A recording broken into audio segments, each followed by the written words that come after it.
मुंशी प्रेमचंद की लिखी कहानी पुत्र प्रेम।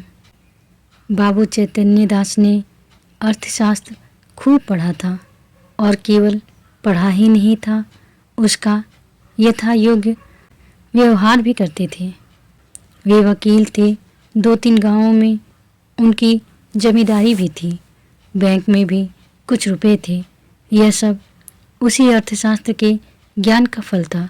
जब कोई खर्च सामने आता तब उनके मन में स्वभावतः प्रश्न होता था, इससे स्वयं मेरा उपकार होगा या किसी अन्य पुरुष का।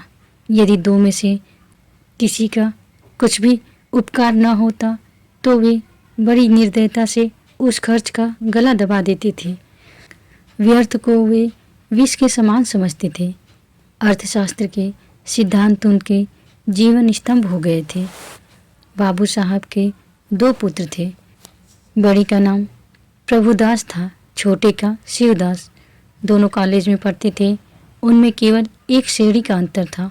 दोनों ही चतुर होनहार युवक थे, किंतु प्रभुदास पर पिता का स्नेह अधिक था। उसमें सदुत्साह की मात्रा अधिक थी और पिता को उसकी जात से बड़ी बड़ी आशाएं थी। वे उसे विद्योन्नति के लिए इंग्लैंड भेजना चाहते थे। उसे बैरिस्टर बनाना उनके जीवन की सबसे बड़ी अभिलाषा थी। किंतु कुछ ऐसा संयोग हुआ कि प्रभुदास को बीए की परीक्षा के बाद ज्वर आने लगा। डॉक्टरों की दवा होने लगी।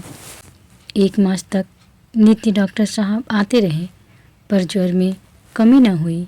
दूसरे डॉक्टर का इलाज होने लगा, पर उससे भी कुछ लाभ न हुआ। प्रभुदास दिनों दिन छीड़ होता चला जाता था। उठने बैठने की शक्ति न थी। यहाँ तक कि परीक्षा में प्रथम श्रेणी में उत्तीर्ण होने का शुभ संवाद सुनकर भी उसके चेहरे पर हर्ष का कोई चिन्ह न दिखाई दिया। वह सदैव गहरी चिंता में डूबा रहता था। उसे अपना जीवन बोझ सा जान पड़ने लगा था। एक रोज चैतन्य दास ने डॉक्टर साहब से पूछा, यह क्या बात है कि 2 महीने हो गए और अभी तक दवा का कोई असर नहीं हुआ। डॉक्टर साहब ने संदेहजनक उत्तर दिया, मैं आपको संशय में नहीं डालना चाहता। मेरा अनुमान है कि यह ट्यूबरकुलोसिस है।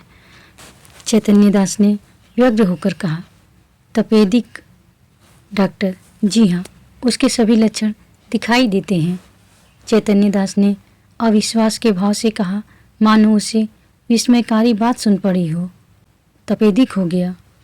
डॉक्टर ने खेद प्रकट करते हुए कहा, यह रोग बहुत ही गुप्त रीति से शरीर में प्रवेश करता है। चैतन्य दास, मेरे खानदान में तो यह रोग किसी को न था। डॉक्टर, संभव है मित्रों से इसके जन्म मिले हों। चैतन्य दास कई मिनट तक सोचने के बाद बोले, अब क्या करना चाहिए? डॉक्टर, दवा करते रहिए, अभी फेफड़ों तक असर नहीं हुआ है, इनके अच्छे होने की आशा है। चैतन्य दास, आपके विचार में कब तक दवा का असर होगा? डॉक्टर, निश्चयपूर्वक नहीं कह सकता, लेकिन 3-4 महीने में वे स्वस्थ हो जाएंगे। जाड़ों में इस रोग का जोर कम हो जाया करता है। चैतन्य दास, अच्छे हो जाने पर ये पढ़ने में परिश्रम कर सकेंगे? डॉक्टर, मानसिक परिश्रम के योग्य तो ये शायद ही हो सके। चैतन्य दास, किसी सेनेटोरियम, पहाड़ी स्वास्थ्यालय में भेज दूं तो कैसा हो?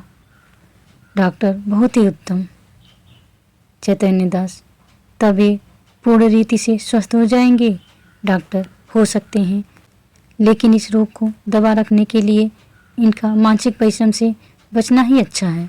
चैतन्य दास नैराश्य भाव से बोले, तब तो इनका जीवन ही नष्ट हो गया।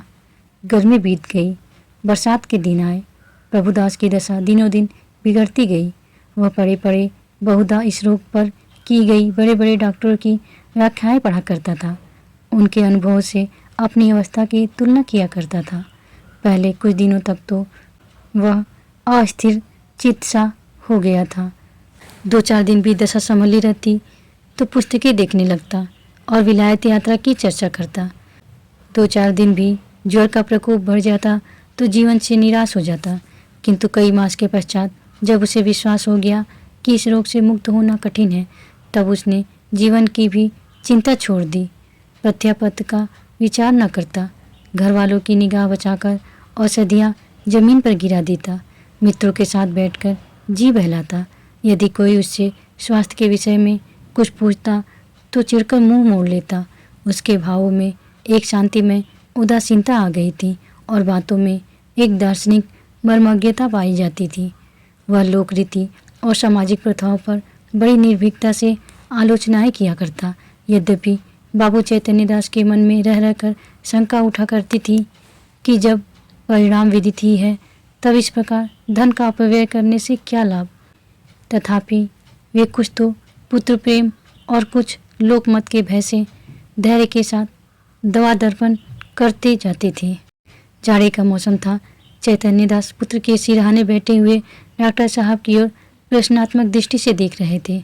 जब डॉक्टर साहब टेम्परेचर लेकर कुर्सी पर बैठे तब चैतन्य दास ने पूछा, अब तो जाड़ा आ गया, आपको कुछ अंतर मालूम होता है? डॉक्टर, बिल्कुल नहीं, बल्कि रोग और भी दुस्साध्य होता जाता है। चैतन्य दास ने कठोर स्वर में पूछा, तब आप लोग क्यों मुझे इस भ्रम में डाले हुए थे कि जाड़े में अच्छे हो जाएंगे? इस प्रकार दूसरों की सरलता का उपयोग करना अपना मतलब साधने का साधन हो, इसे सज्जनता कदापि नहीं कह सकते।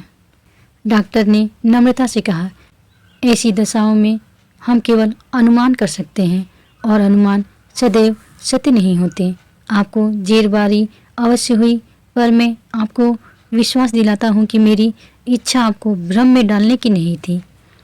शिवदास बड़े दिन की छुट्टियों में आया हुआ था। इसी समय वहीं कमरे में आ गया और डॉक्टर साहब से बोला, आप पिताजी की कठिनाइयों का स्वयं अनुमान कर सकते हैं।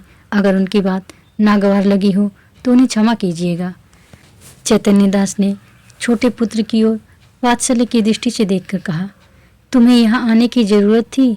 मैं तुमसे कितनी बार कह चुका हूँ कि यहाँ ना आया करो, लेकिन तुमको सब्र ही नहीं होता।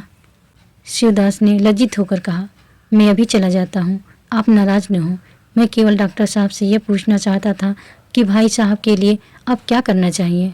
डॉक्टर साहब ने कहा, अब केवल एक ही साधन और है, इन्हें इटली के किसी सेनेटोरियम में भेज देना चाहिए।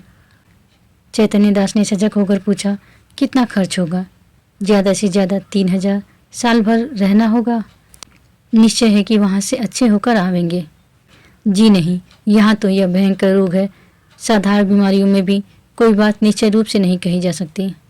इतना खर्च करने पर भी वहाँ से ज्यों के त्यों लौट आए तो ईश्वर की कृपा, आपको यह तस्कीन हो जाएगी कि इसके लिए मैं जो कुछ कर सकता था कर दिया। आधी रात तक घर में प्रभुदास को इटली भेजने के प्रस्तावों पर वाद विवाद होता रहा। चैतन्य दास का कथन था कि एक संदिग्ध फल के लिए 3000 का खर्च उठाना बुद्धिमत्ता के प्रतिकूल है। शिवदास उनसे सहमत था, किंतु उसकी माता इस प्रस्ताव का बड़ी दृढ़ता के साथ विरोध कर रही थी। अंत में माता के धिक्कारों का यह फल हुआ कि शिवदास लज्जित होकर उनके पक्ष में हो गया। बाबू साहब अकेले रह गए। तपेश्वरी ने तर्क से काम लिया, पति के सद्भाव को प्रज्वलित करने की चेष्टा की, धन की नश्वरता की लोकोक्तियाँ कही। इन शस्त्रों से विजय लाभ न हुआ तो अश्रु वर्षा करने लगी। बाबू साहब जल बिंदुओं के इस सरप्रवाह के सामने न ठहर सके। इन शब्दों में हार स्वीकार की, अच्छा भाई रो मत, जो कुछ कहती हो वही होगा। तपेश्वरी, तो कब? रुपए हाथ में आने दो। तो यह क्यों नहीं कहते कि भेजना ही नहीं चाहते? भेजना चाहता हूँ, किंतु अभी हाथ खाली है। क्या तुम नहीं जानती? बैंक में तो रुपए हैं, जायदाद तो है, 2-3 हजार का प्रबंध करना ऐसा क्या कठिन है? चैतन्य दास ने पत्नी को ऐसी दृष्टि से देखा मानो उसे खा जाएंगे, और एक क्षण के बाद बोले, बिल्कुल बच्चों की सी बातें करती हो। इटली में कोई संजीवनी नहीं रखी हुई है जो तुरंत चमत्कार दिखाएगी। जब वहाँ भी केवल प्रारब्ध की ही परीक्षा करनी है तो सावधानी से कर लेंगे। पूर्व पुरुषों की संचित जायदाद और रखे हुए रुपए में अनिश्चित हित की आशा पर बलिदान नहीं कर सकता।